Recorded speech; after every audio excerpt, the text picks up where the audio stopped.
dar uma dica, né?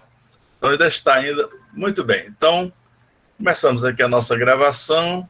É hoje, dia 28 de julho de 2021. Estamos aqui no grupo de estudos de semiótica literária, grupo que é um ramo do semiócio, né? O grupo de estudos semióticos aqui da UFC. Então, que abraça aqui todo um grupo, né, de várias instituições, né, de pessoas interessadas na aplicação da semiótica para o texto literário, né? Aí, como eu falei aqui, o Gustavo, que vai se apresentar na próxima semana, ele já se encontra aqui, ele pode até depois dar uma dica, né? Tá certo? Então, está confirmado, né, Gustavo? Próxima semana, você falar sobre... Olha, a Maria Luísa está curiosa aqui sobre a questão da angústia, né? Então, aí você certamente já está abrindo expectativa aqui. Tá tudo bem por aí? Oi, tudo bem? Semana que vem eu vou falar do romance, né? Do romance Angústia, sobretudo a partir de questões extensivas, né? A questão da paixão também, não especificamente a angústia, mas vou tratar de umas questões, né? O título é baseado num artigo meu de Carolina, viu? Que vai sair num livro em homenagem ao Fontanier. Perfeito, perfeito. E trata de ritmo, repetição no romance. Beleza, beleza. Olha aí, então já está indo um pouco, né, além da pesquisa que eu conheci em desenvolvimento e tal. Ele já vai apresentar aqui os últimos acabamentos, né? Beleza, viu, Gustavo? Então, muito obrigado aí pela participação, não é? E hoje eu vou aqui nessa transição para o romance, né? Vamos aqui falando sobre o teatro, né? O teatro antigo, certo? Então, eu vou aqui pegando, gente, um trabalho, acho que é isso aqui, e fazendo algumas leituras, né? Algumas observações e tal, e que é esse percurso das almas numa perspectiva semiótico-discursiva. Bom, é um trabalho, né, que foi publicado em 2018 por Letras Escreve. Aqui é lá da Federal do Amapá, tá certo? Então, gente, aqui a proposta, né, inclusive era uma homenagem, tá, gente? Porque reparem só que esse ano de 1518, tá certo? Então, nós temos aqui uma data comemorativa. Então, não é à toa que o texto foi publicado numa edição especial alusiva a este escritor, este dramaturgo, né, que foi Gil Vicente. Tá? Então, este artigo apresenta uma abordagem semiótica discursiva sobre o alto da alma. Então, peça de Gil Vicente, apresentada à família real portuguesa em 1518. Tá aqui, ó. Então, foi uma data redonda, não é? Então, essa peça teatral, assim como a chamada Trilogia das Barcas, acho que todo mundo se lembra, né? A Alto da Barca do Inferno, né? É isso? Do mesmo dramaturgo, costuma ser considerada uma alegoria da transição da vida física para o plano espiritual. Então, aqui, claro que eu coloco em evidência uma figura retórica bastante conhecida, não é? Que a gente pode considerar como a encenação de uma metáfora, tá certo?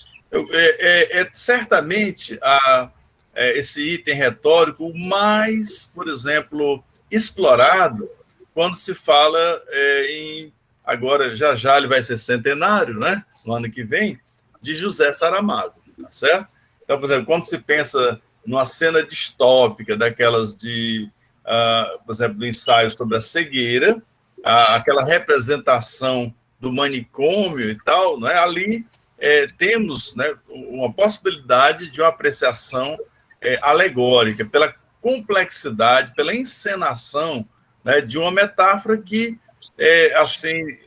estabelece uma analogia entre aqueles fatos particulares, né, que estão ali, né, dos que padecem daquela cegueira branca, que estão ali confinados, e a própria humanidade, né? Então, é possível fazer essa correlação, certo? Sobretudo colocando em questão os limites da racionalidade humana, né? Então, ou seja, da própria humanização do ser humano. Então, aqui também não deixa de ser, né, de ter um conteúdo alegórico, uma vez que nós temos uma representação, né, de feição teatral, e aqui é teatro mesmo, né, dessa transição para o plano, né, espiritual.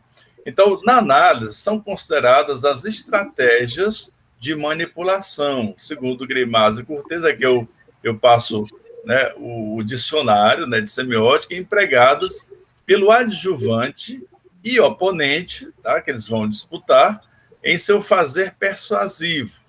Então, assim, vejam que o que eu fiz, porque aqui nós temos também uma intenção didática, não é, gente? Então, veja, então eu escolhi, né, um texto que me poderia abrir muitas possibilidades de desenvolvimento, certo? Mas o próprio texto me chama a atenção a respeito do problema do convencimento, não é?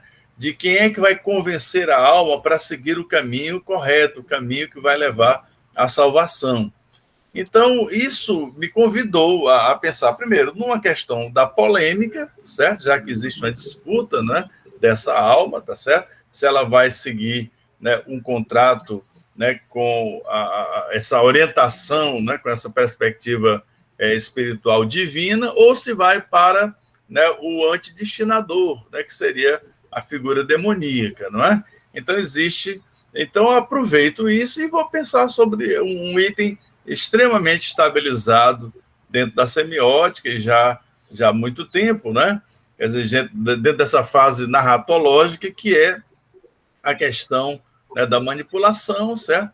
Mas eu também aproveito, né? Então, estudo também, né? Aproveito, levo em consideração as propostas teórico-metodológicas, tanto da semiótica das paixões, então, alguns elementos das paixões vão ser também aqui lembrados, né? Então, eu aproveito, por exemplo, as modalizações, né, e faço associações com, né, o que se discute na semiótica das paixões lançadas aqui por Greimas e Fontani, que está homenageado, né, como o Gustavo acabou de dizer, né, na edição, e como também da semiótica atensiva, né, com o próprio Fontani trabalhando em parceria com o Zilberberg e o próprio Zilberberg.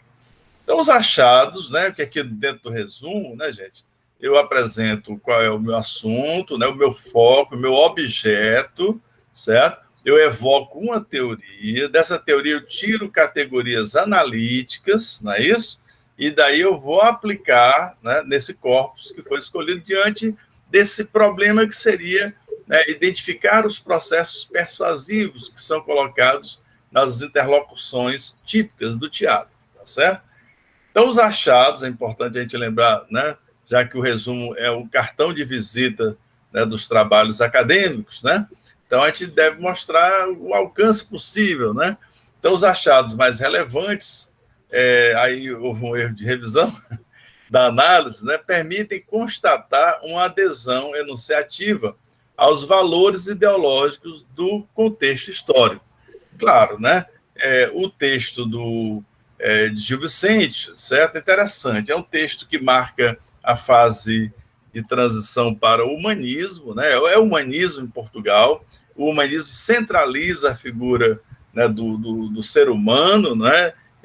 Se a gente comparar com a visão medieval teocentrista, então existe o foco, né, no próprio ser humano. O ser humano passa a ser o centro das atenções, né, das artes, né, das ciências da época e assim por diante, né? Mas é interessante a gente perceber que Gil Vicente, ao mesmo tempo que ele representa essa transição, né, para o humanismo, certo? Ele tem um olhar retrospectivo, reacionário. Ele se surpreende e suspeita, né, dessa modernização, certo? Né, desse atropelamento, possivelmente, dos valores, né, que estabilizavam aquela sociedade. Então, ele tem uma postura moralista, certo? Diante, né, dos acontecimentos. Mas é assim mesmo, né? Quer dizer, é uma forma de marcar que está ocorrendo uma transição, certo? né, do ponto de vista, inclusive, ideológico, e a gente sabe que, né, assim, num plano histórico, né, e econômico, e assim por diante, a gente sabe que é a maior evidência, a maior presença da burguesia, então, né, a burguesia comercial, né, claro, né, nessa época, certo? Que vai fazer uma articulação, né, com a nobreza de Portugal, e daí, gente, vão se desdobrar todos aqueles empreendimentos da navegação que vão ter como repercussão toda aquele sistema colonial que nós conhecemos e do qual nós somos, né, um produto trágico também, né? A chamada história trágico-marítima, né? E as consequências coloniais. Então, enfim, ele tem essa desconfiança. Eu chamo a atenção para o velho, né? Que aparece lá nos Lusíadas, né? E é fácil de todo mundo encontrar, que é o velho do Restelo, né? Que é um local de onde sai. Hoje é um bairro, parece residencial e tal, mas tem é um local de partida das caravelas, né? E o velho, né, do Restelo faz uma reflexão crítica em relação às vaidades, né? Então a gente entende muitas vezes, gente, que isso nós estamos vendo no nosso tempo também, né? Que muitas vezes, né, uma crítica moralista, ela pode parecer que está buscando algo novo, né? Muitas vezes ela está freando, né? Ou então está espantada diante, né, das transformações que estão ocorrendo na sociedade, né?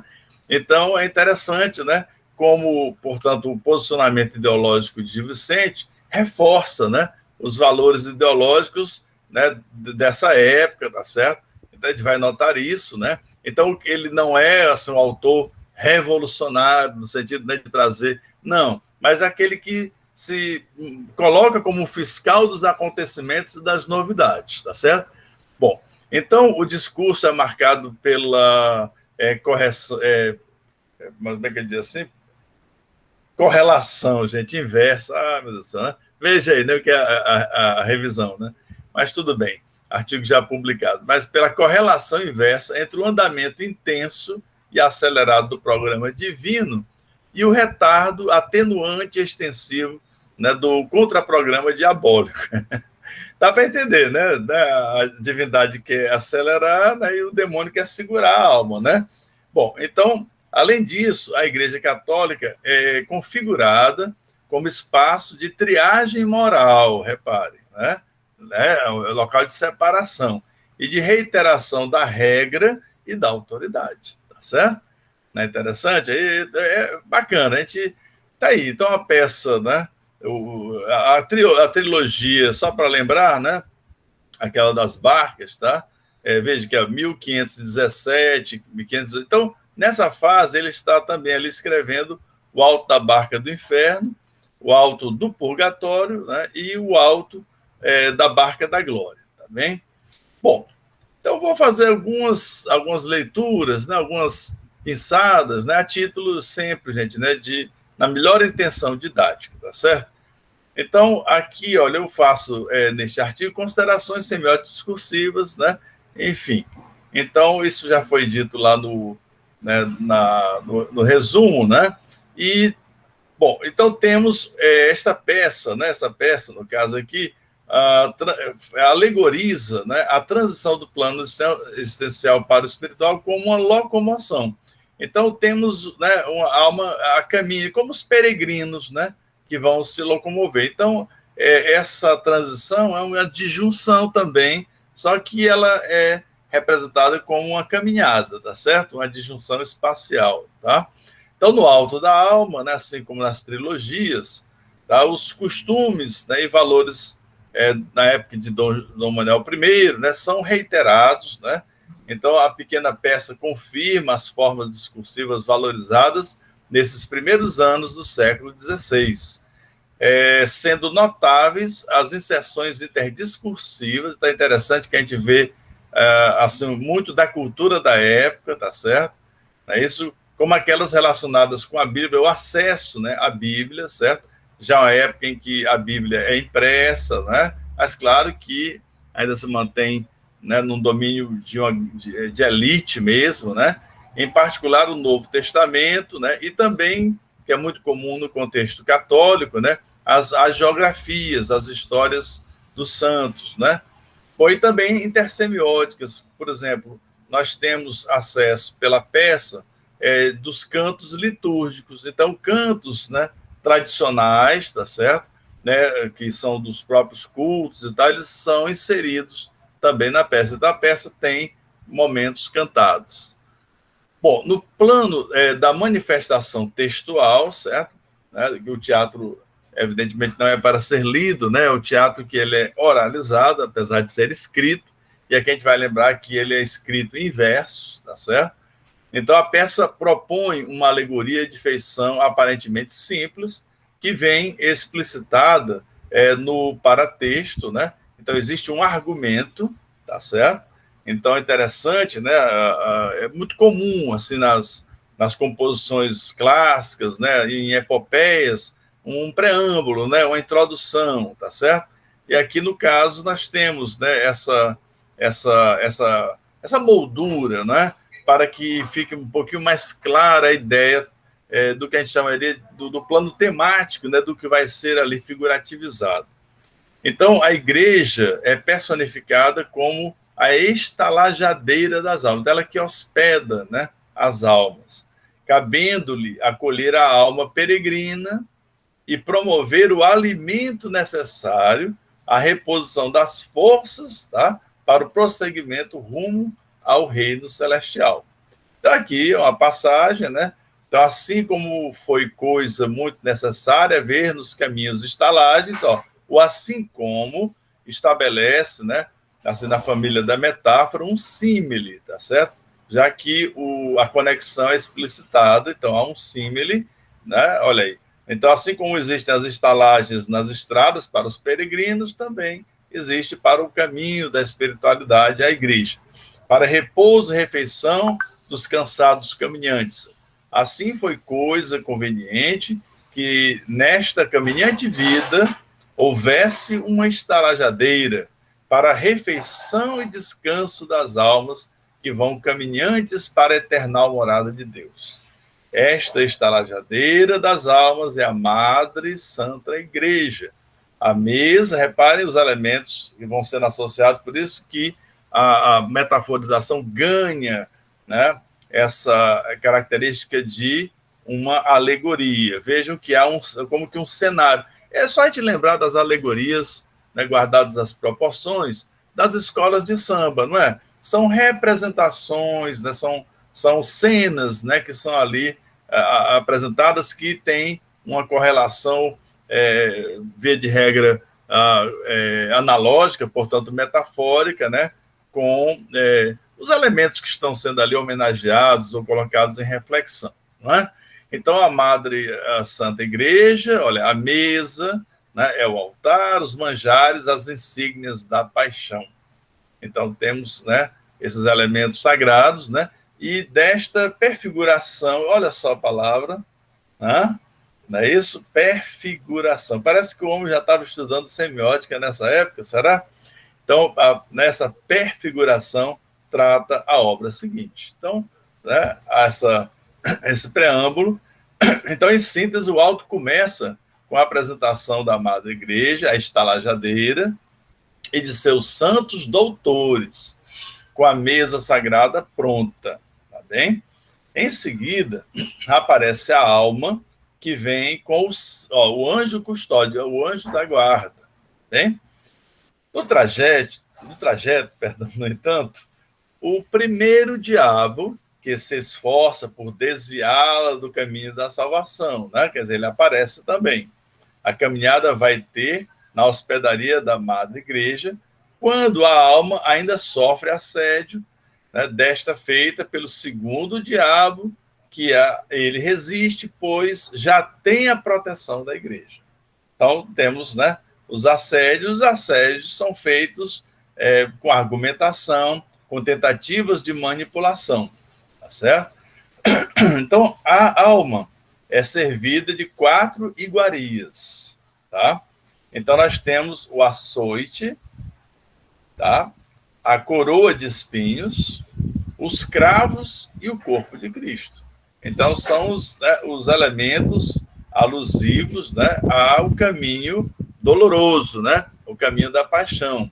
Então, a via dolorosa, né, o Jesus que é torturado, né, a coroa de espinhos que ele recebe para ironizar, né, do seu poder, né, os cravos do seu sacrifício, o corpo, né, que resiste à própria morte. Então, ministradas pelos santos doutores. Isso é muito interessante, o argumento de autoridade, né, aqui na figura de um filósofo, né, de um teólogo, que é o Santo Agostinho, Ambrósio, né, Jerônimo e Tomás, entre cantos litúrgicos, tá?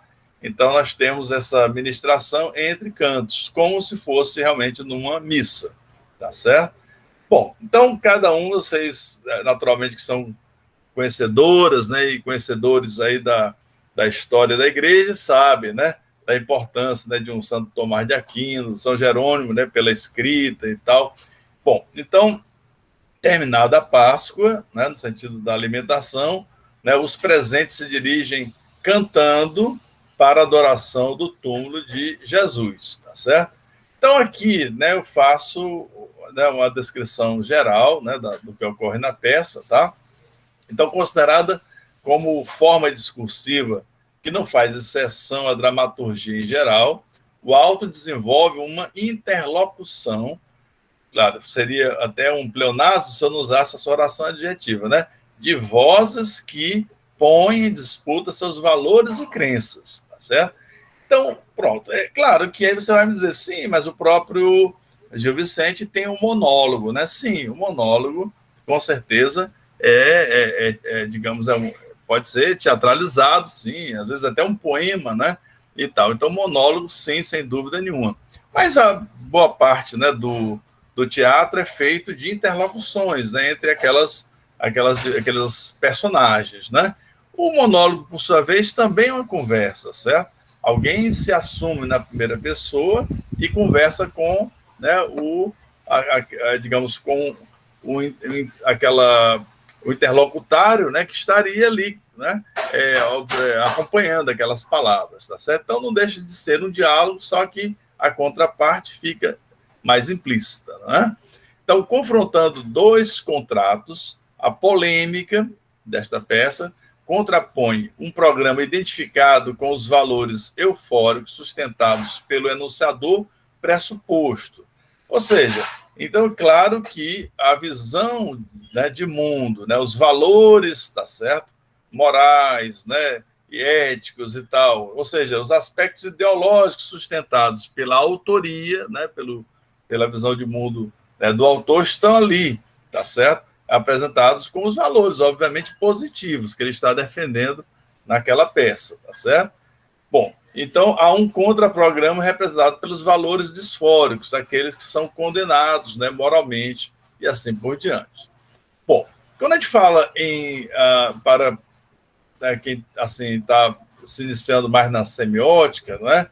Vale lembrar que quando a gente fala da semiótica, nós temos que ter fidelidade ao que está ali colocado no texto, né? Seja ele oral, seja ele escrito, seja ele sincrético, seja lá, né, como for, qual for a semiótica que estiver em questão, nós discutimos a partir daquilo que é efetivamente, né, apresentado numa forma textual, né, numa forma, né, digamos que pode ser também de outras artes, né, de foto, cinema e assim por diante, canção e etc., né?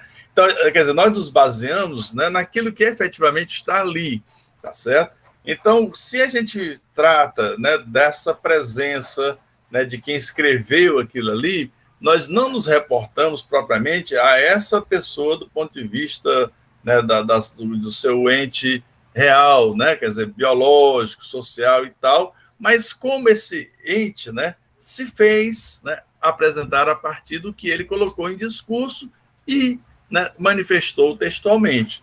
Então, são as marcas, né, ali deixadas pelo parecer do texto que nos permitem, né, notar quem está emitindo, né, que valores, né, que mundo é esse, que contexto é esse. Então, não seria justa a acusação, assim, em relação à semiótica, né, de que ela se desliga das questões sociais, da vida do autor e tal. Não, não é bem assim. É apenas, né, é que essas coisas que são realmente muito importantes, por exemplo, o fato disso aqui estar situado, né, no começo do século XVI em Portugal, então isso é muito importante, mas aqui para o nosso interesse é que esta peça revele isso, quer dizer, que este ato de comunicação concretizado nesta peça revela este mundo, revela essa autoria. Então, tanto, né, esse enunciador, aí vamos pensar em enunciação, né, o sujeito de enunciação, que é duplo, né, tem uma figura de um enunciador e um enunciatário que ficam pressupostos quando a gente examina, né, o enunciado que nos chega, porque o Gil Vicente já morreu, não é? As pessoas que naquela época tiveram a oportunidade de assistir a um auto desses, como os próprios reis, né, já se foram, né? E a peça continua ainda se comunicando e com os novos, né, enunciatários, tá? Né? Quer dizer, que vão se renovando ao longo da história, das leituras, seja a nossa leitura filológica, né? Uma leitura mais assim, até no sentido cultural, porque nós não podemos mais ler com os valores da época, né? Mas nós somos a contrapartida da subjetividade, da enunciação, que ainda continua funcionando. Enquanto essa peça nos chegar, né, a alguém, essa pessoa vai construir em parceria ou brigando, né, que seja, tá certo? Com esse enunciador, né, que ficou na pressuposição, porque vamos supor, se nós não soubéssemos que era o Gil Vicente, e daí, né? Esse alguém, né, que por acaso nós sabemos muito bem que é Gil Vicente, né? Então nós também temos como fazer cálculos para saber um pouco, né, dessa figura que está pressuposta, tá certo?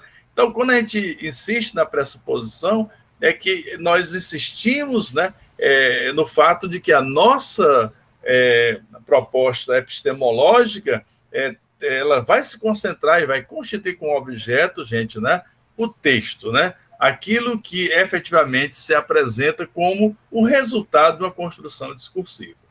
Bem, então, né, ao anjo custódio cabe comunicar os valores celestiais, aos diabos reiterar os valores mundanos, né? Então, essa identificação do mundo, né, com as coisas infernais, né? Então, sendo os anjos celestiais ou infernais, mensageiros, são sempre mensageiros, cabe-lhes, né, constituir no espírito humano, olha, a virtualização de um objeto de valor. Então, eles, né, vêm soprar no ouvido, né? Eu acho que alguém chegou aqui à sala, só um segundinho. Pronto. Só autorizando aqui a chegada. Pronto. Beleza. Então, né, enfim, esses sendo os anjos, né? Então, eles têm essa missão, né, de constituir no espírito humano a virtualização de um objeto de valor. Então, eles são os representantes do destinador, no caso divino, não é? Ou do antidestinador, no caso demoníaco, tá certo? Então, eles vão ser, assim, aqueles a quem cabe nesse processo.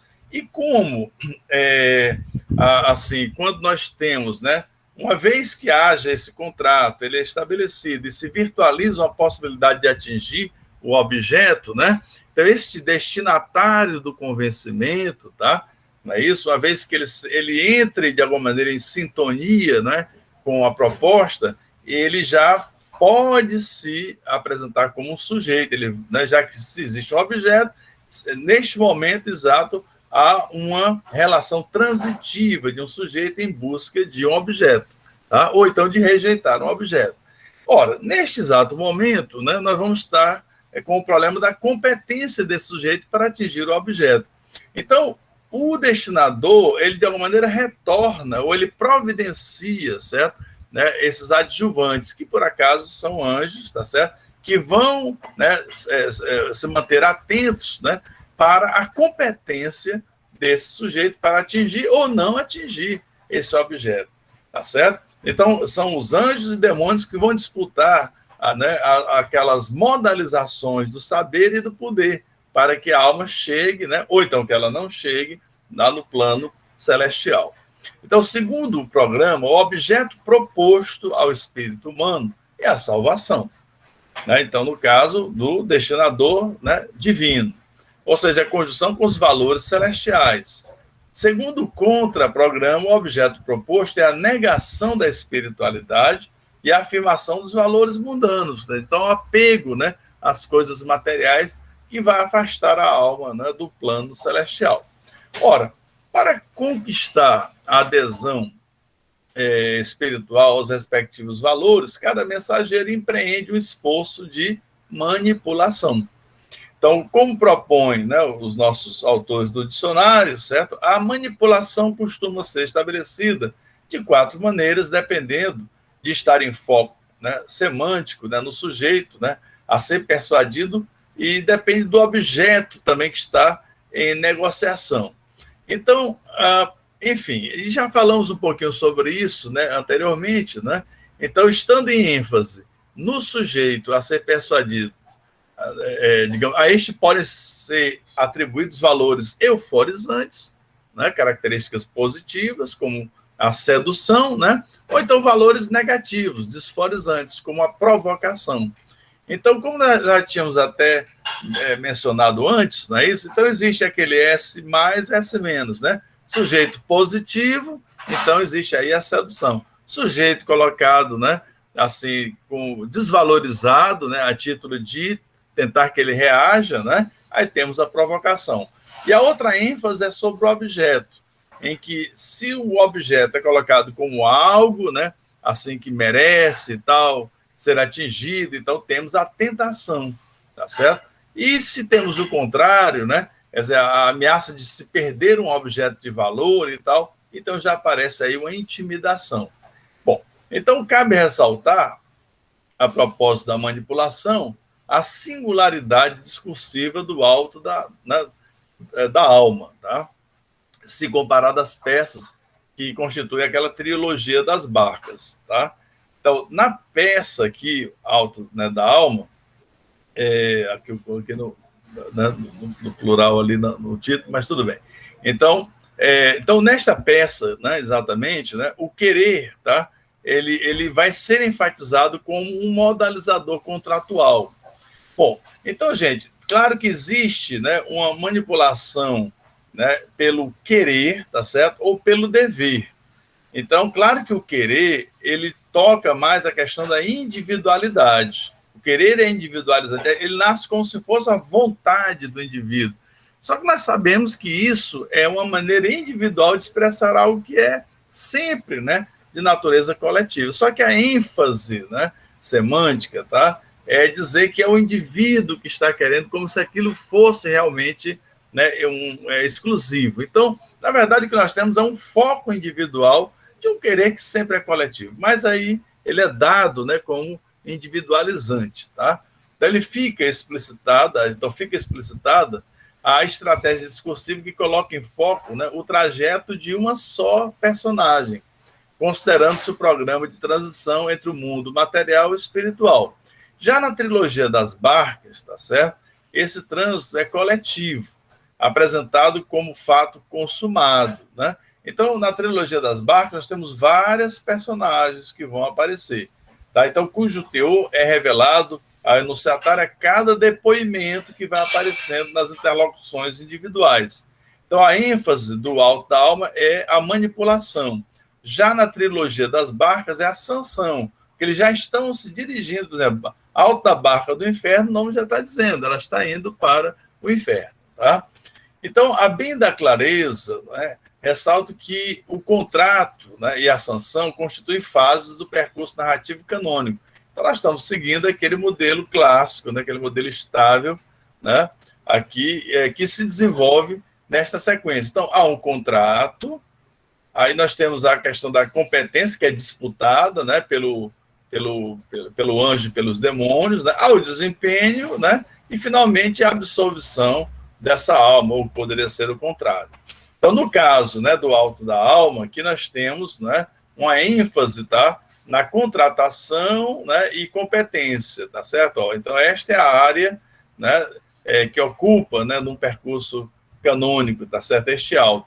Já aquele das barcas, ele já se desdobra para uma solução final. Mas sabemos, né, que o contrato, né, ou seja, o destinador que está aqui contratando, ele retorna para verificar se o objeto foi atingido. Então, a sanção é um retorno, né, do destinador, direta, indiretamente, explícita ou implicitamente. Bom, então, cada uma dessas fases se caracteriza por certas modalizações, considerando-se como modalização a sobreposição de enunciado sobre o outro, né? Então, na fase do contrato, a modalização típica é a de um fazer sobre um fazer. Fazer a pessoa fazer, não é? Então, para o bem ou para o mal. Então, o manipulador age segundo, né, um fazer.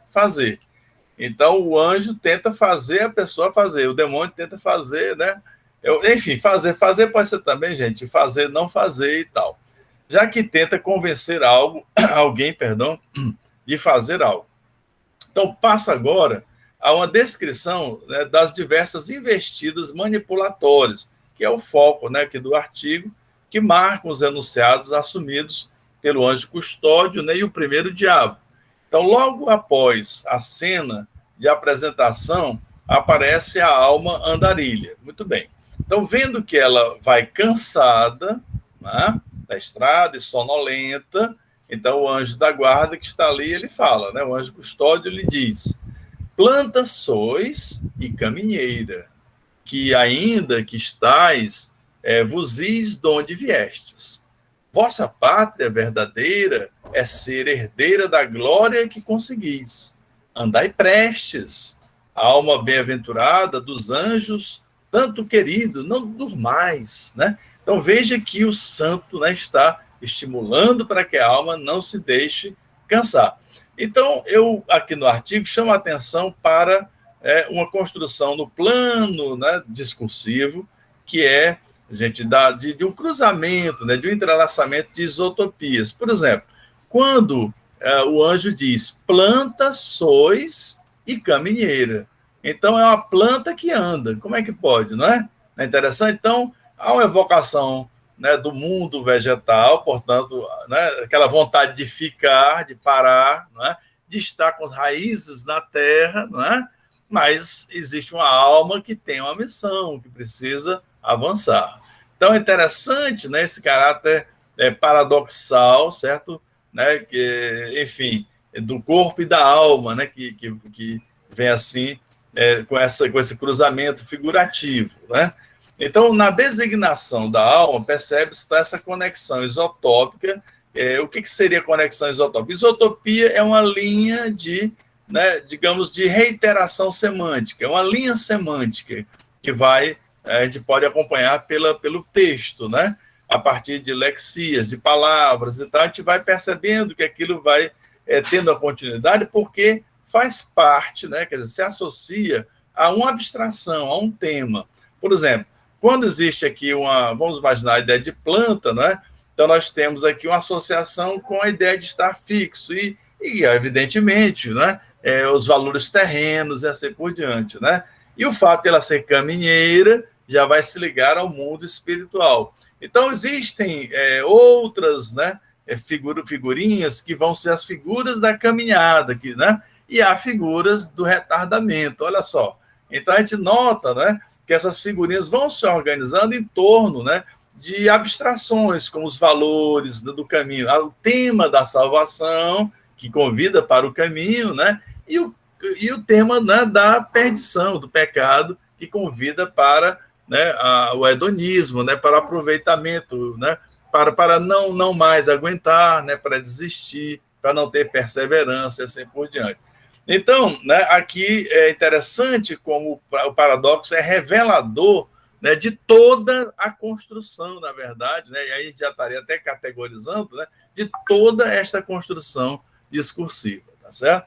Bom, então, então aparece, né, aparentemente, nessa conexão isotópica, né, incompatível, né? Claro, paradoxal, já que planta está fixa na terra e sendo caminheira, a semântica vegetal, né, tá certo? Vai cruzar com a semântica do animal e fica assim, né? Então, caracterizada pela mobilidade, repare, né? Então, enfim, o fato é que a aparente compatibilidade semântica sugere um recolhimento de semas ligados à terra, à estaticidade e, evidentemente, à morte, à vida terrena, à morte, né? Aponta para o chão, para o baixo e para o inferno, né? As regiões inferiores, né? Bom, então, sendo vegetal, a planta que cresce, atenção, né, para o céu, não é não? Né? Como também, né, cresce para o chão, tá certo? Então, também tem movimentos, né, contrários, tá certo? Bom, então, isso aí é que é aí onde está, né, gente? A felicidade, né? Aquela figura genial. Aí onde está o artista, né? Que é capaz de conseguir fazer essa conexão entre planos, né? No que a gente chama, né, da linguagem figurada, não é? Então, e os seus valores simbólicos, claro. Então, sendo caminheira, então ela não está presa, não é? Podendo decidir a direção e o sentido a seguir. Não é? Quando a gente fala direção e sentido, não é? A direção pode ser para lá ou para cá. O sentido ou é para lá ou é para cá. Não é? Tá certo? Então, você tem duas cidades, né? Então, como aqui, por exemplo, nós temos o famoso exemplo, né, que eu costumo dar, Fortaleza Calcaia, que é uma cidade, né, bem próxima da nossa cidade. Então, tanto faz você ir de Fortaleza para Calcaia ou voltar, você está na mesma direção. Mas quando você vai no sentido, quando você volta no sentido contrário, né? Bom, então, sendo caminheira, né, então ela não está presa, então podendo, né, assumir direção e sentido e tal. Obviamente, o vegetal não foi, né, inaugurado no texto de Gil Vicente. Então, outra riqueza, gente, deste texto, tá, é justamente aquilo que o Fiorin gosta de dizer, que discurso conversa com discurso, né? Eu acho que vocês que conhecem também o trabalho, né, de Bakhtin, né, de Julia Kristeva, né, ou Kristeva, se você quiser pronunciar a francesa, né? Então, que trabalham dessa correlação, dessa relação entre os textos, né, entre discursos, então, intertextualidade, interdiscursividade, assim por diante. Então, esses elementos que são aqui colhidos, né, para o texto de Vicente, eles, claro, eles têm a sua, não é, singularidade, né, a sua criatividade, mas eles, assim, via de regra, eles são, inclusive, terão um impacto maior na sua produção se eles também evocarem outros textos, né, sagrados, por exemplo. A árvore, né, gente, é uma lexicalização recorrente na Bíblia, tá? Sendo as primeiras, né, já aquelas do Pentateuco, tá? A árvore, inclusive, do paraíso e tal, né? Bom, então, no consumo, né, no consumo das árvores permitidas, Adão e Eva permaneceriam em seu lado paradisíaco, né? Mas no consumo da árvore do conhecimento, a disjunção com o paraíso deu início ao quê, gente? A peregrinação. Então, de alguma maneira, a peregrinação aqui colocada é uma viagem de volta ao paraíso, não é, gente? Então, aí, sentidos, né, contrários. Em sua manipulação, o anjo custódio nega o estado vegetativo, preso ao reino terreno, não é isso? E promete o reino celeste, a pátria verdadeira, ou um retorno ao paraíso, né? Se ele oferece um objeto de valor eufórico, né? Então, o anjo custódio lança mão da tentação, sim, tentação para o bem também, não é? E ao dizer que é verdadeira, né, a pátria, ele busca consolidar a fidúcia, né? Quer dizer, a confiança, né, sem a qual os valores da contratação não se atualizam, ou seja, não se faz o contrato, né, não há crédito, né, em quem está trazendo aquela mensagem, tá certo? Então, não é à toa que em vários textos, né, essa mensagem que vem do destinador passa também pelo teste, inclusive de verdade, de veridição, né, teste de confiança, não é?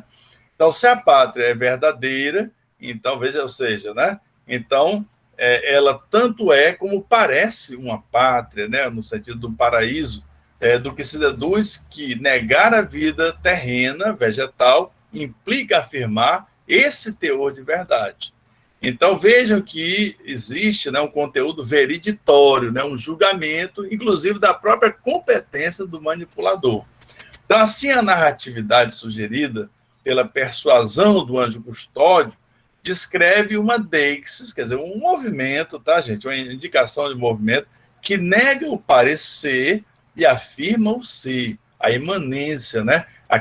Aquele encontro com a verdade, certo? Fazendo lembrar que a alma é herdeira da glória, como está lá. Ou seja, do legado deixado pelo sacrifício de Jesus Cristo, a alma herdeira da graça. Então, há essa tese, né, que é ali colocada no processo manipulatório.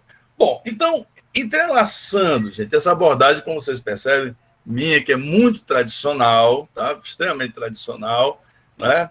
Mas, então, eu mostro como isso se liga a propostas mais, né, assim, mais recentes, né, do desenvolvimento da semiótica, certo?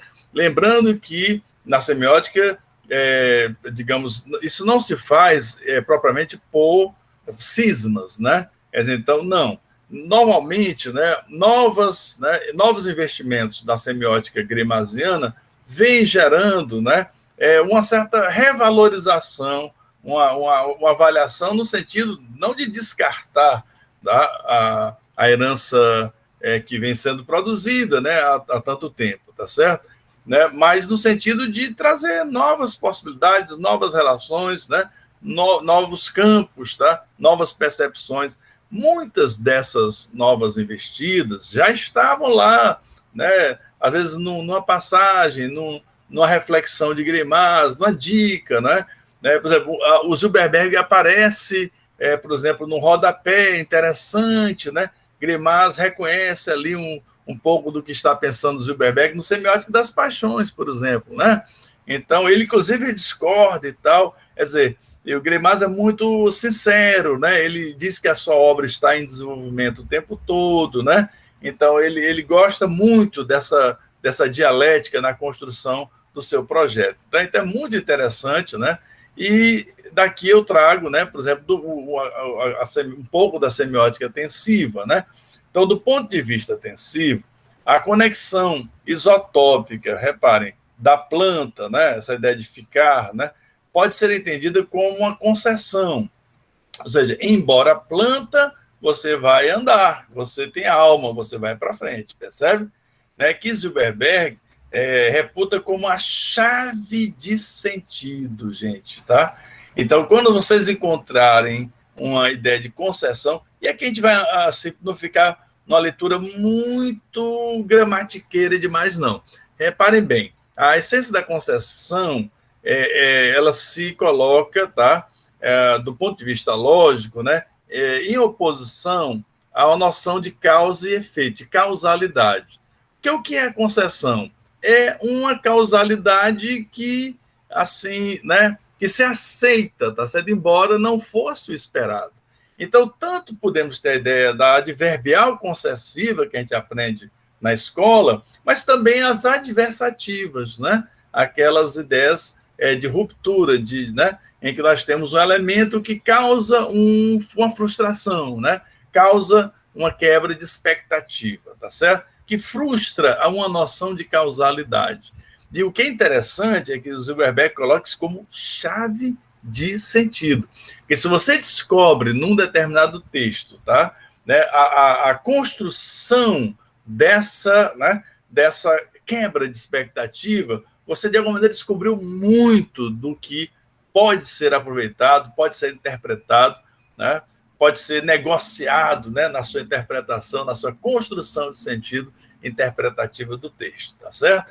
Então, chave, gente, né? Então, abre, portanto, porta para a gente olhar a coisa com mais, né, aproveitamento. Então, a concessão, vejam, palavras dele, né, é certamente um dos principais capítulos da semiótica do acontecimento, tá? Acontecimento. Né? Acho que era a Geórgia, né, que nos lembrou o esquema, né, do Campbell, não foi? Joseph Campbell, né?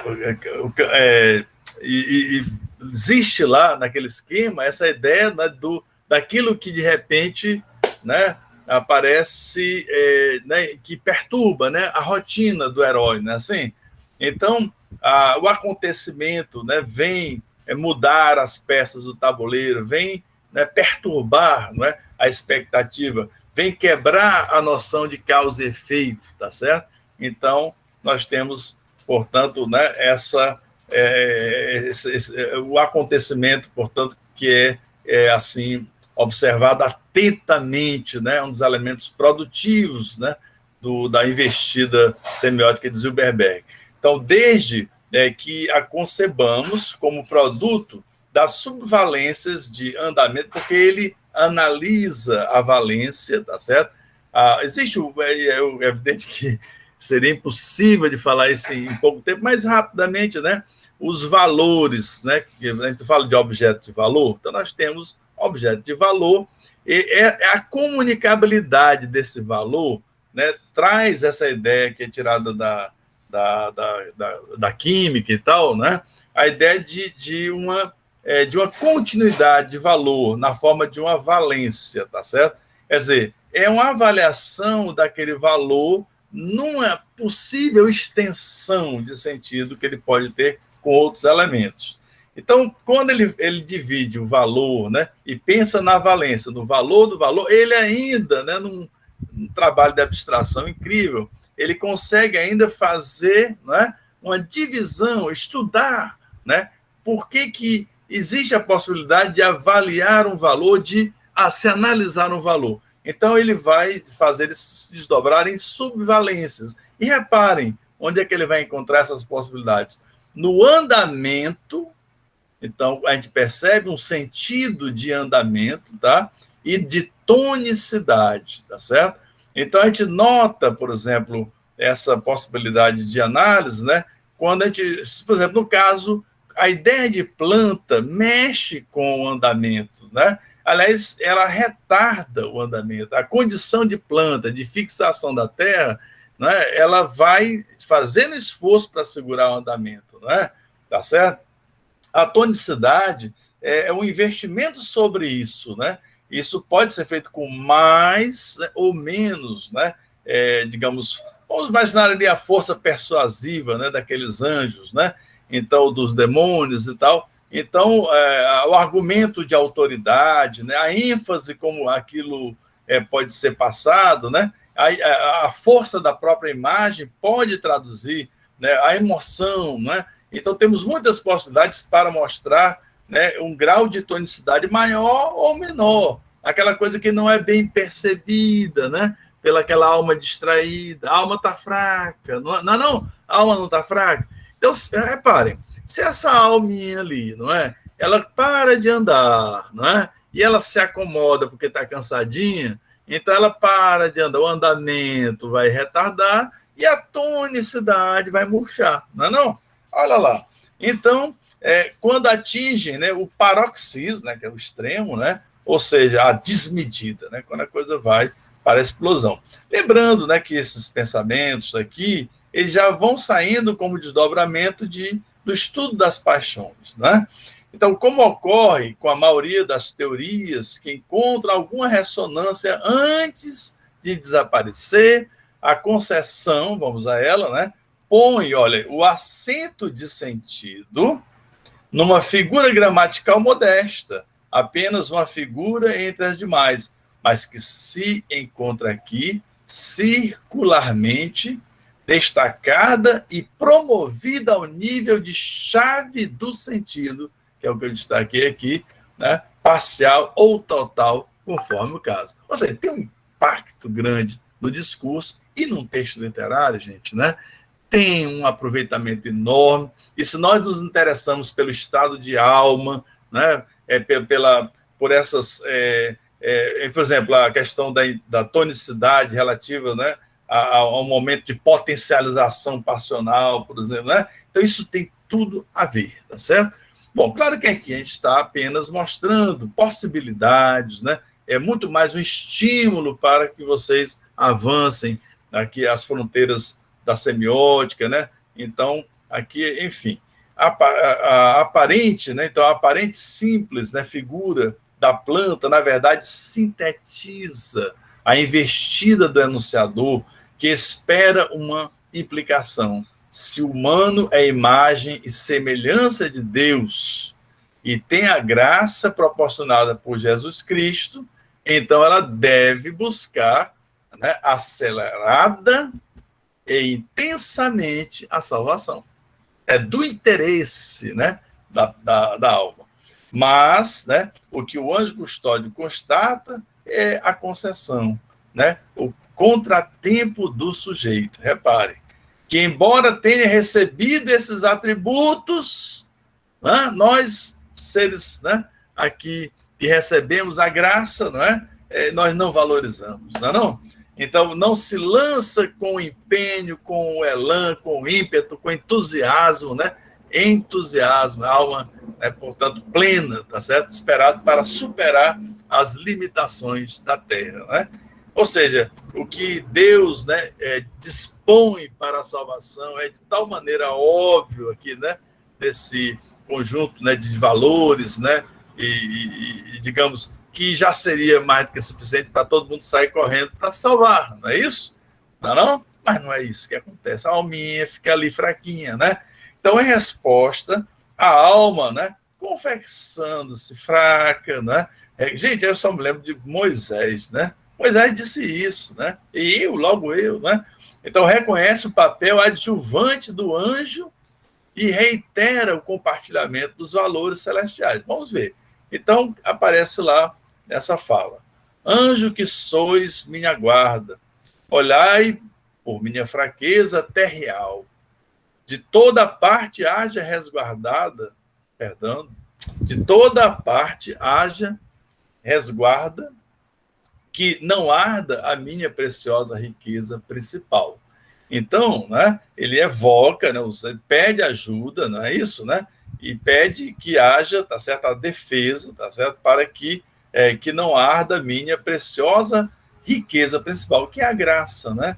A chama divina que está no ser humano, né? Então, feito isso, né, o anjo da guarda virtualiza o percurso glorioso, reiterando as competências necessárias para o desempenho de sucesso, né? Então, o anjo custódio afirma sua própria competência de guardião. Atenção para a fidúcia, ele tem que parecer confiável, não é? Ele tem que ser e parecer, portanto, se mostrar verdadeiro numa avaliação manipulatória, investindo argumentativo na fidúcia, né? Enfim, condição sem a qual, né, da fase contratual do percurso narrativo. Repare, olha o que ela diz: continuarei ter o cuidado no fim, finalidade de vossa jornada. Não é?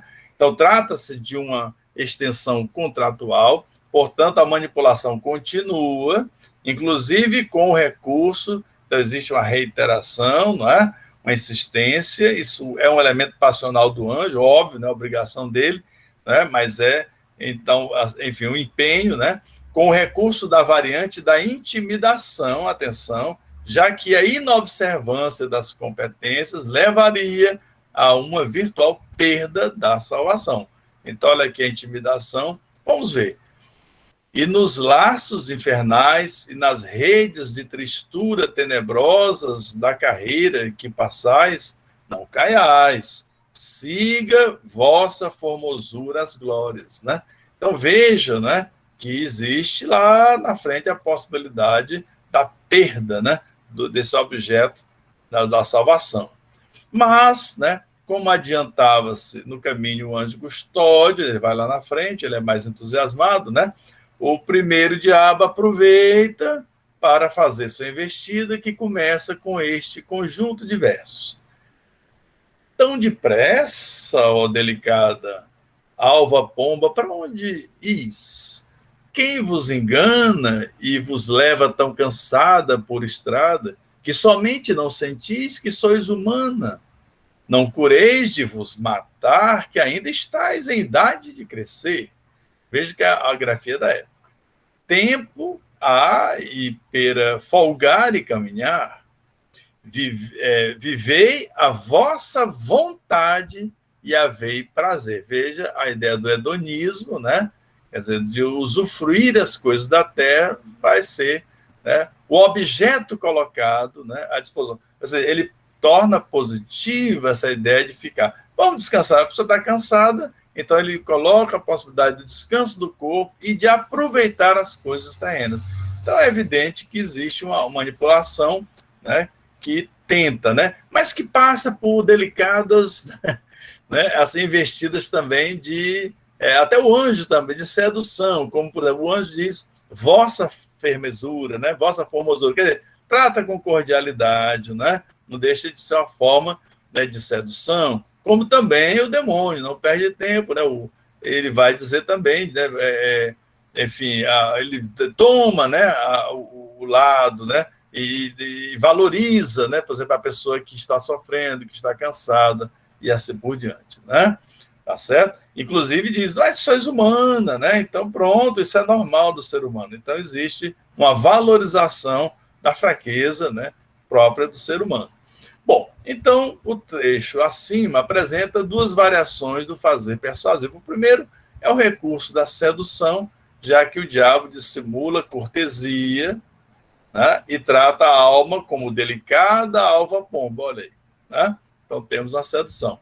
Como o contrato pressupõe fidúcia, né, confiança, o diabo, que finge não saber o destino da alma, mostra-se solidário para com o cansaço da peregrina. Então, lançando juízos, né, disfóricos sobre os sacrifícios requeridos na caminhada, o diabo, mais uma vez, seduz a alma, euforizando seus atributos humanos e terrenos, nada mais natural do que estar cansado. E arremata com a tentação, propondo a conjunção com o prazer de viver, ou seja, opera argumentativamente sobre o querer fazer da alma, em idade de crescer. Ora, você é tão jovem, já está preocupado com a morte e tal, não é? Em detrimento do dever fazer, né, e seus sacrifícios intrínsecos, né? Então, responsável pelo contraprograma, o diabo, né, sobrepõe o querer sobre o dever. A gente sabe que a coisa não funciona bem assim, não é? Normalmente o dever, quer dizer, o social, se sobrepõe ao individual, né? É assim que as coisas normalmente funcionam. Mas aqui há uma, né, inversão de valores. O individual hipertrofiado, né, querendo ser maior do que os deveres sociais.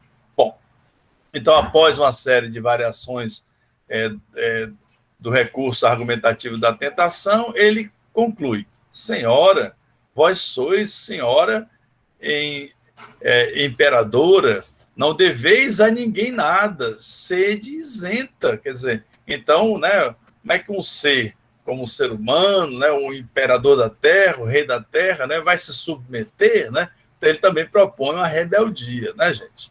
Então, eis que o anjo custódio, percebendo o atraso da alma, chama-lhe a atenção para o dever. Andai, quem vos detém? Como vindes pela glória devagar? Meu Deus, sumo bem, já ninguém não se preza da vitória em se salvar? Então, há uma admoestação do anjo custódio, não é? Então, na polêmica entre a contratação do programa, né, e do contraprograma, há uma disputa entre o dever, que confirmaria o desempenho do sujeito, e o querer, que configuraria um antissujeito. Bom, então, se ele quebra, né, por exemplo, com os deveres e assume só o seu querer, não é isso? Então, é evidente que ele está do lado, né, do antidestinador. Então, as intervenções do anjo custódio e do primeiro diabo, que culminam com a chegada à hospedaria, constituem variações figurativas sobre esses dois eixos temáticos. A virtualização pelo dever impõe, né, a heteronomia, quer dizer, uma lei de fora, né? Você aceita a autoridade. E a virtualização pelo querer sugere a autonomia. Você é imperadora, tá? Você tem autonomia, então você não tem que se submeter a nada. É interessante? Então, o anjo custódio quer a aceleração, o restabelecimento e o recrudescimento da marcha. É isso? De modo a imprimir ao andamento da alma, né, o que Zilberberg descreve como ascendência tensiva. Pelo restabelecimento, o sujeito se desprende, se libera da atonia, olha, a fraqueza, né? Por sua vez, o diabo luta pela atonia, o que implicaria a perda irreversível das competências modais, como observa quem? O próprio Zilberberg. Tá? Vou repetir. Perda irreversível das competências modais. Tá? Então, ele não atingiria jamais o objeto, né? Ora, nesse embate tensivo, o esforço persuasivo do anjo custódio anseia a verticalidade ascendente, isso aqui são, né, ascendência tensiva, né, a verticalidade ascendente, né, da glorificação celestial e a abreviação do tempo, né, a intensidade, enfim. Já o diabo procura imprimir a horizontalidade terrena, é isso? O império das coisas, né? O descanso e, se possível, o desfrute material e a dilatação, né, do texto, né? A extensidade, portanto. É possível visualizar, né, isso paradigmaticamente, esse espaço tensivo em dois eixos, conforme o próprio Zilberberg explica. Então, na linha das ordenadas, um eixo da intensidade sobre o qual incidem os estados de alma que afetam o sujeito. Então, nós temos, né, gente? Você lembra do gráfico cartesiano, né? Então, aquela vertical.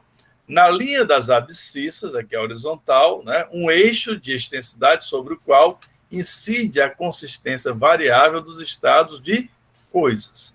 E o que é interessante também, é bom te lembrar, é que nesse investimento diabólico aqui, não é?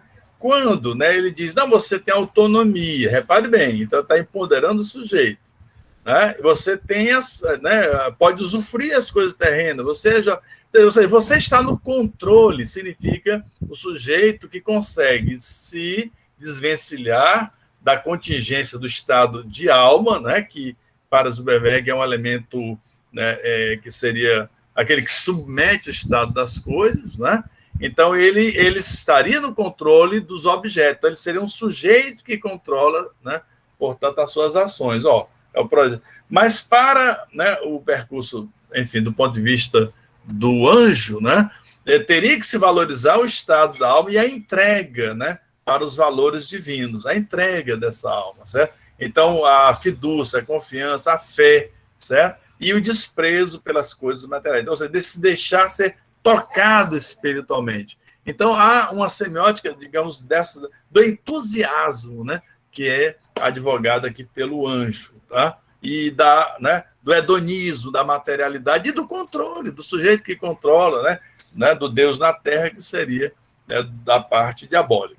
É notável, pelas reiterações do texto, no tocante ao estado da alma, seu cansaço, que outra coisa não é senão a manifestação de resistência ao andamento acelerado, a concessão já referida, no que recebe como adjuvante o diabo, que agente do contraprograma procura ressaltar o apego às coisas materiais, oferecendo a peregrino objetos que sensibilizem sua vaidade. Vestir, ora, este brial, uns chapins à vez mister, de Valença, olha só, então, né? Enfim, objetos, né, de luxo, né, de valorizados, né? Ei-los aqui. Então, olha aí, os objetos, né, para a vaidade, né, para ela se vestir, né? Então, o diabo não deixa de reforçar a tentação com um juízo elogioso, quando diz, agora estás formosa como a rosa, olha só, né? E revelando seu intento, propõe a parada, né? O retorno à atonia. Descansai, né?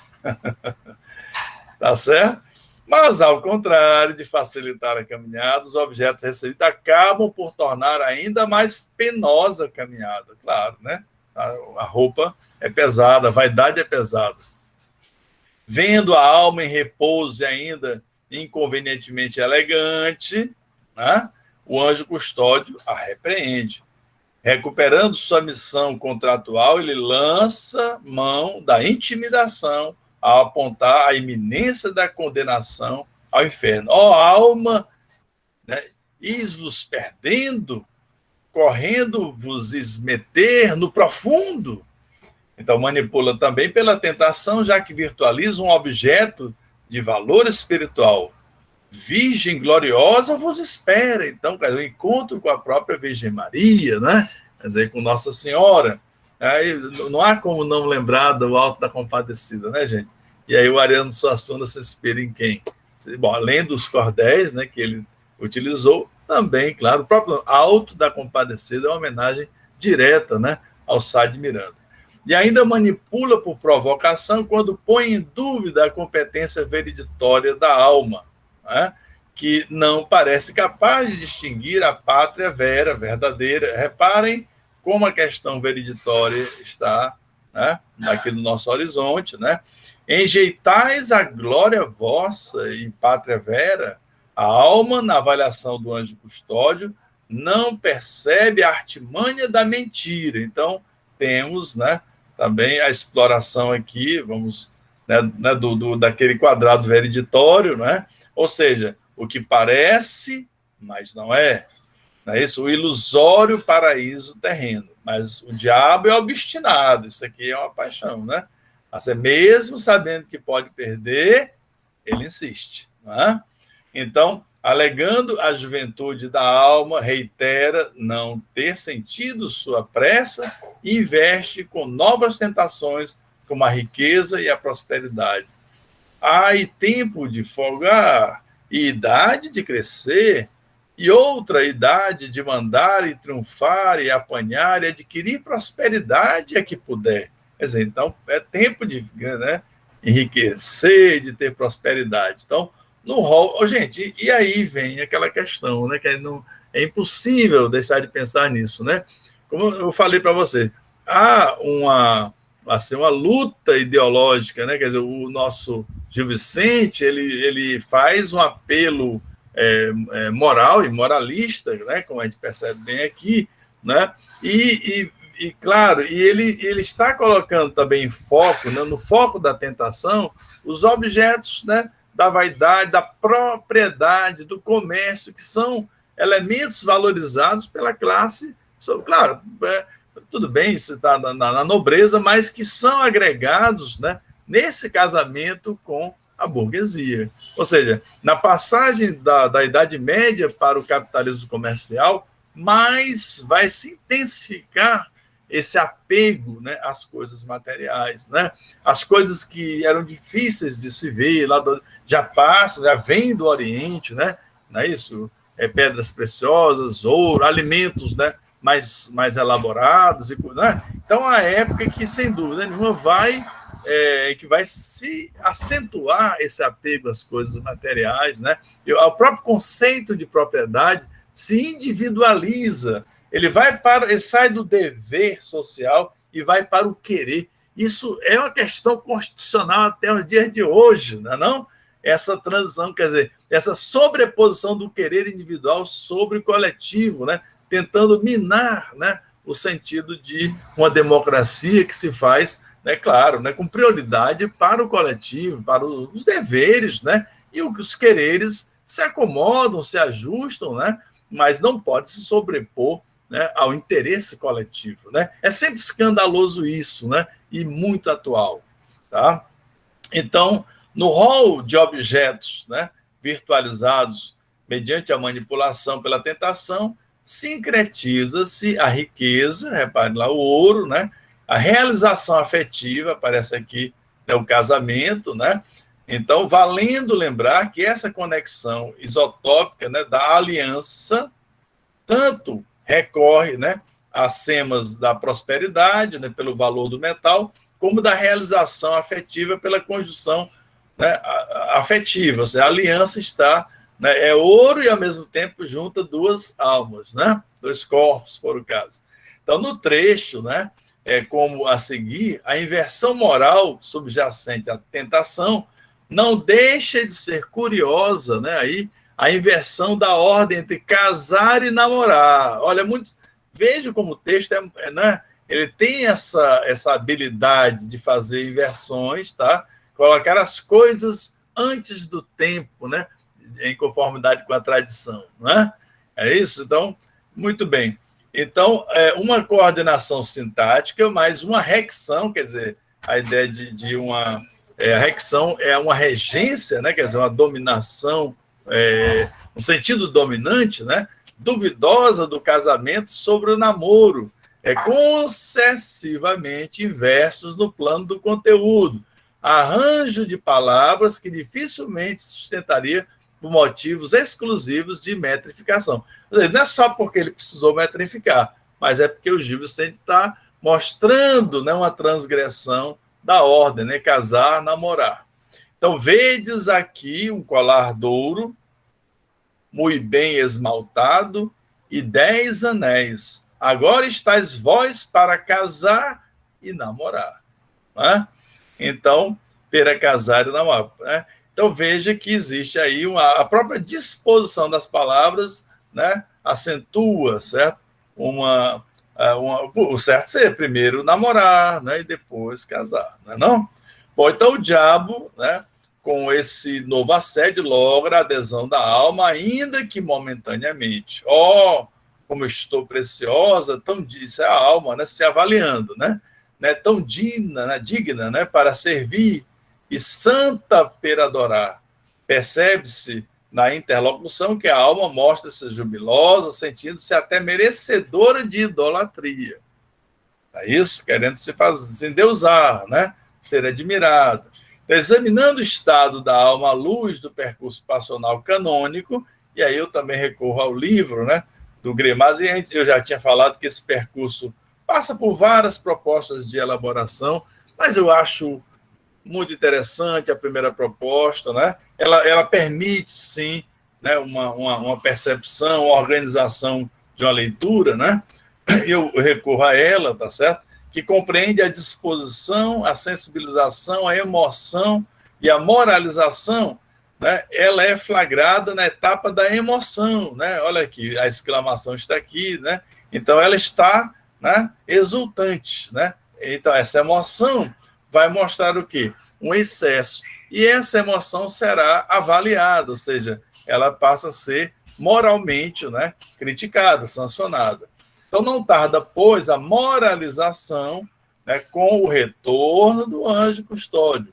Com nova admoestação, ele procura corrigir o excedente passional e material, né, tá cheio já de penduricalhos, né? É isso? Restaurando a ordem moral exigida pelo programa divino, segundo o qual a implicação deve vigorar sobre a concessão.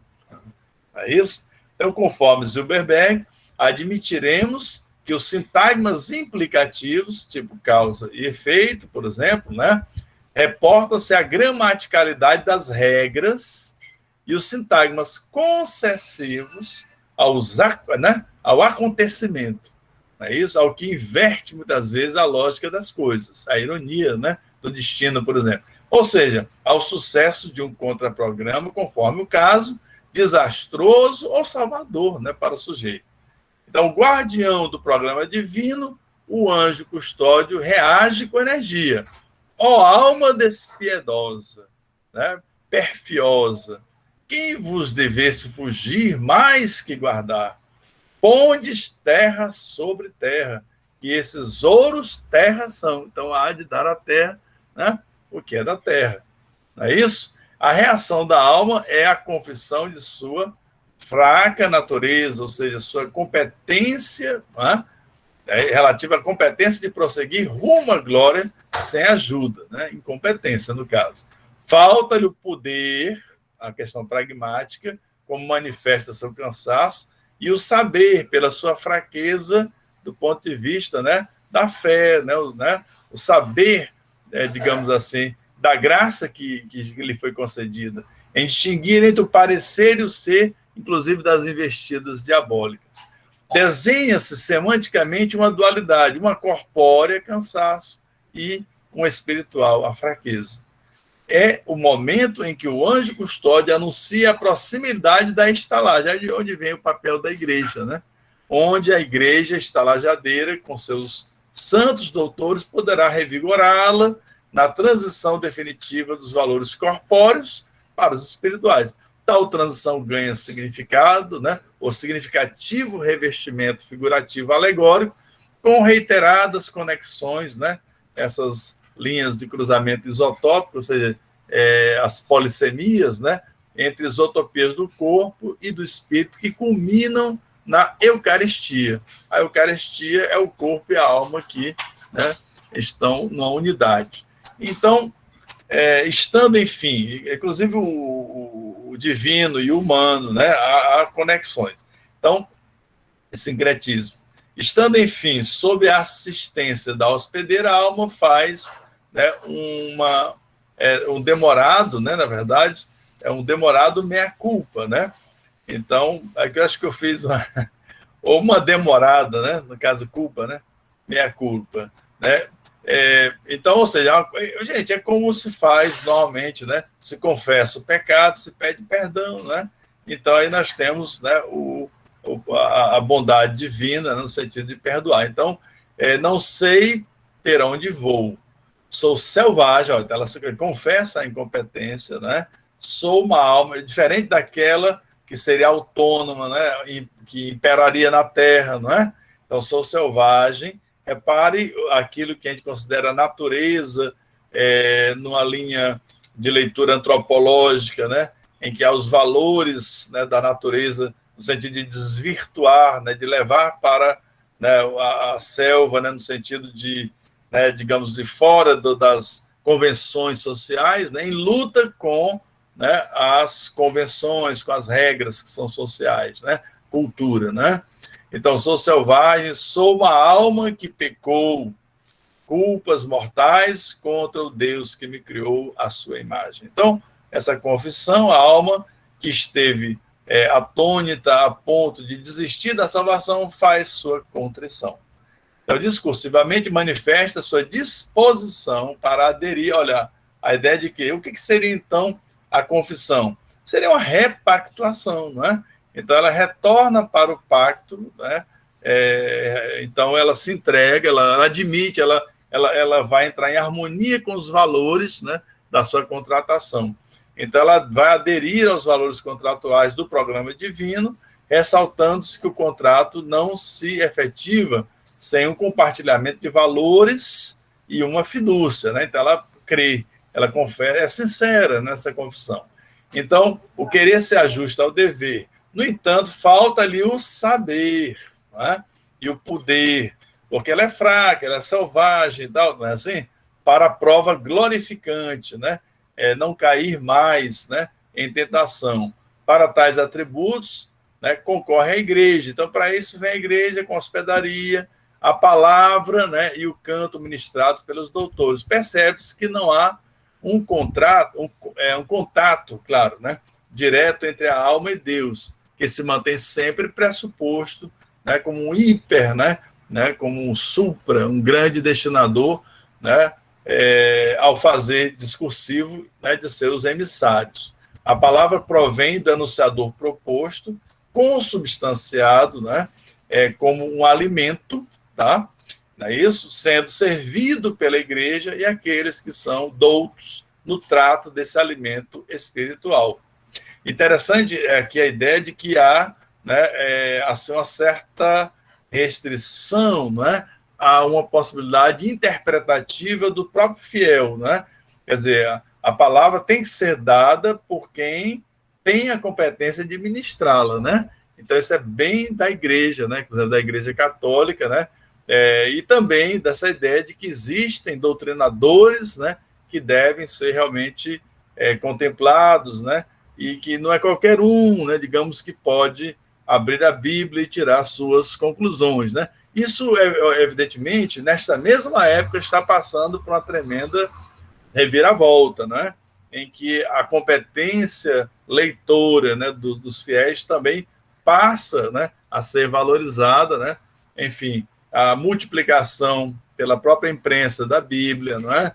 Quer dizer, e as rupturas com a autoridade da igreja vão criando o movimento da reforma e tal. Então, isso passa por aqui, não é? Então, vinde-vos aqui assentar, muito devagar, que os manjares são guisados por Deus Padre. Então, pronto, alimentos divinos, né? Santo Agostinho, doutor, Jerônimo Ambrósio, São Tomás, meus pilares, né? São os pilares da igreja, servi aqui por meu amor, né? O qual melhor, né? Então, vale lembrar que as competências para o fazer glorificante decorrem, né? Enfim, decorrem, na verdade, né? Das modalizações do poder e do saber. Aí eu já, de alguma maneira, já falei, o saber ministrado pelos doutores, né? Então, também vale a pena, acho que, investir ainda nesses últimos minutos, né? Então, o saber é ministrado pelos doutores, que propõem, né? Sendo eles intérpretes autorizados, né? 4 iguarias constitutivas do poder necessário para instrumentalizar a alma em seu percurso rumo à glorificação. Então, são oferecidos 4 alimentos, né? Que nós já vimos ali, né? na introdução, e nesse momento que aparecem os cantos, né? Então, no final da peça, também temos um momento em que os cantos vão, aí vejam bem, vão intensificar, né? Assim, esse investimento persuasivo, certo? E a música, né, que casa aqui com a palavra, evidentemente traz à peça, né, um momento de êxtase, né, e convida realmente para a transformação da plateia e tal, né? Bom, eu tenho ainda outras observações, né, mas elas, né, já vão aqui para a questão dos cantos litúrgicos. Eu ainda falo alguma coisa, né, também do Zilberberg e tal, certo? Mas eu acho que já está de bom tamanho, né? Já estamos aqui no limite do nosso horário, né? E eu já tenho já uma defesa daqui um pedacinho, certo? Então, sem pretensões de exaustividade, né, termino este percurso, né, como um peregrino que faz uma pausa restauradora. O estudo aqui apenas esboçado, longe de ser um texto definitivo, deve ser entendido como um convite para vocês, tá? A investigação dessa peça, que resistindo a meio milênio, né, gente, ainda instiga, pelo que tem sob a aparência e simplicidade, uma nota de mistério. Por exemplo, um campo a ser explorado poderia ser o estudo dessas peças, gente, cantadas, né? Essas peças que vão aparecer aqui no final.